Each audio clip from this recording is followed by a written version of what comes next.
It was a quiet Saturday morning, and I was enjoying a rare moment of peace while my son, Max, played with his Legos in the living room.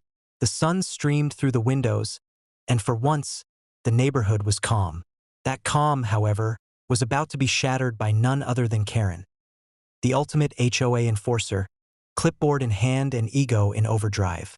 A few weeks prior, Max and I had installed a smart lock on our front door. Nothing fancy, just a system that allowed us to use codes and a keypad instead of traditional keys. It was secure, convenient, and apparently, the ultimate trigger for Karen's wrath. You see, she had recently borrowed her HOA master key, a master key she was not officially entitled to use, under the guise of inspecting compliance in the neighborhood. And now that key no longer worked at our door. Karen arrived around 10 a.m., storming up our walkway with that familiar scowl.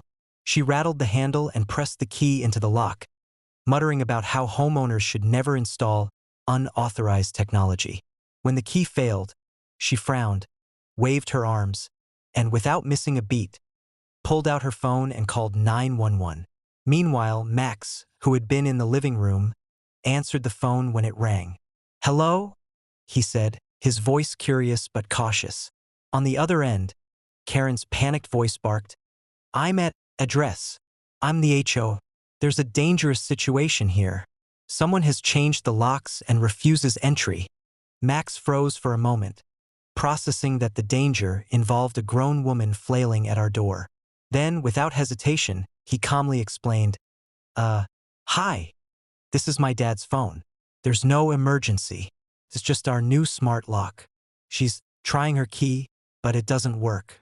Everything's fine." Karen, oblivious to the fact she was speaking directly to the homeowner's child, continued her tirade. "I need assistance. Someone is defying HOA regulations. This is urgent."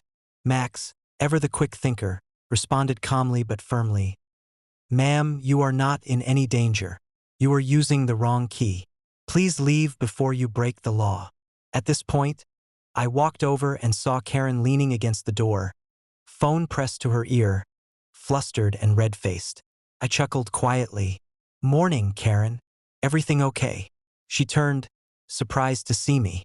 Your locks, this is illegal. You're refusing HOA entry," she sputtered, clutching her clipboard like it was armor. I smiled. "Actually, it's perfectly legal. And just so you know, calling 911 over a smart lock failure isn't considered an emergency." Her jaw dropped, and her voice faltered.